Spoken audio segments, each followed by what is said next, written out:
of thunder announced this process somewhere on Earth as often as 50 times a second. This is a Thor News presentation. Thor News presents... Ladies and gentlemen, this article comes from the University of Sydney. And as a note of interest, I find this personally fascinating because I've had to fly to Texas and California back a couple times the last few months. So my face is always pressed up against the seat window in the airplane, watching as we pass over ground 500 miles an hour. Some pretty jaw-dropping visuals I'm including for you here. And the very last time, as I saw a bunch of monoliths that just grew out of the ground from nowhere, I thought to myself, there's no way volcanoes did this, man. Seems way closer to the terraforming situation the electric universe talks about all the time. You follow me, Pete? Alright, so with that in mind, let's continue. Remember, those guys are the geologists, geniuses. I'm just some YouTuber, man. News dash, geologists discover how Australia's highest mountain was created. The 15th of March, 2016. Geologists from the University of Sydney and the California Institute of Technology have solved the mystery of how Australia's highest mountain came to exist. And first of all, let's just say they were wrong. Who's going to prove them wrong? You know what I'm saying? So they think they've solved the mystery. We will never know, because until the James Webb Space Telescope is built, we can't look back in time. That was a joke. I don't think the James Webb Space Telescope is going to be able to look back in time. But they do. Yeah, scientists really believe that. Anyway, I don't want to get bogged down, so let's keep going. A team spearheaded by Professor Dietmar Müller from the university's School of Geosciences used high-performance computing code to investigate the cause of the uplift which created Mount Kosciuszko in the Australian Alps. All right, my overarching answer would probably be God, but then I think that there would be a normal process that would form it. And so, to scientists, computers are kind of like God. It has all the answers, right? So, I'm not surprised by any of this. Are you? Let's take a moment to gander at an aerial image of Eastern Australia's topography. And you tell me, how did those things form? Wait, I'll give you 10 seconds. Go.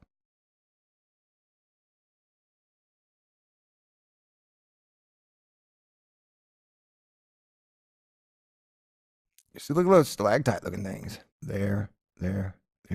I wouldn't think volcanoes did that. How do you know they solved the mystery? Anyway, geologists from the University of Sydney and the California Institute of Technology have solved the mystery of how Australia's highest mountain, Mount Kosciuszko, and surrounding Alps came to exist.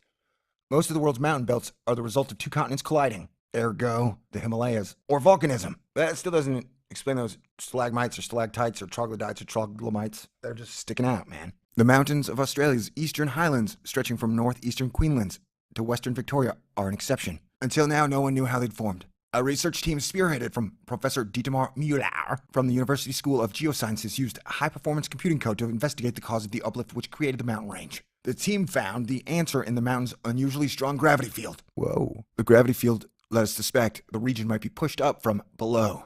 So we started looking at the underlying mantle, the layer of rock between the Earth's core and its crust, said Professor Müller. Whoa, I just said deja vu. That can't be good. It probably means me and Sage are going to fight again. The team found the mantle under Australia's east coast has been uplifted twice. The first occurred during the early Cretaceous period, when Australia was part of Gondwanalanda.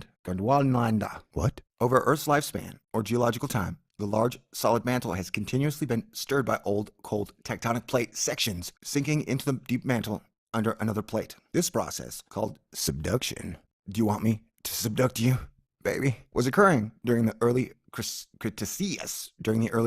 period. Early Australia was drifting over a subducted plate graveyard, giving it a sinking feeling, said co-author Dr. Kara Matthews, a former PhD candidate at the university now at the University of Oxford. But around 100 million years ago, subduction came to a halt, resulting in the entire region being uplifted, forming the Eastern Highlands. I'm confused. Somebody's going to have to explain this to me.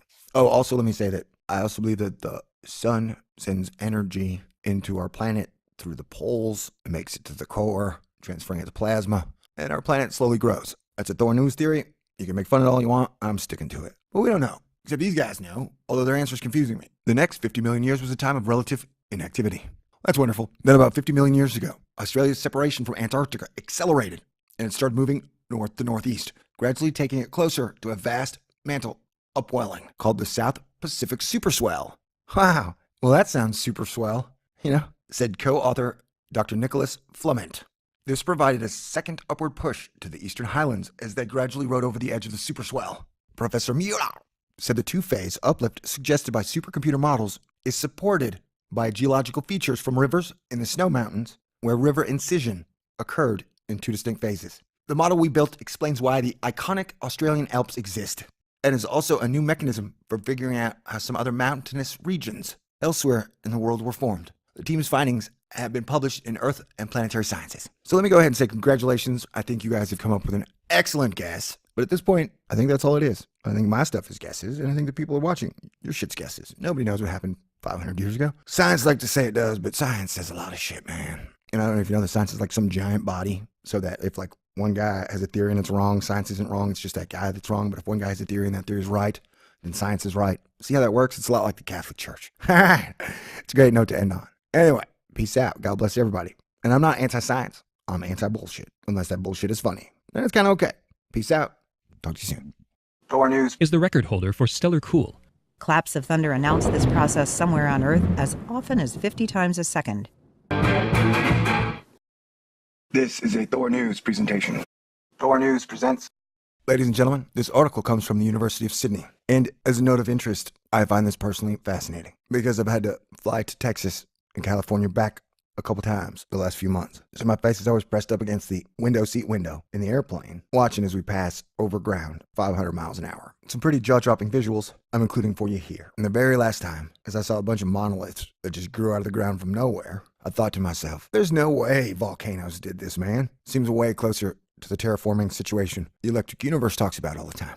Follow me, Pete? All right, so with that in mind, let's continue.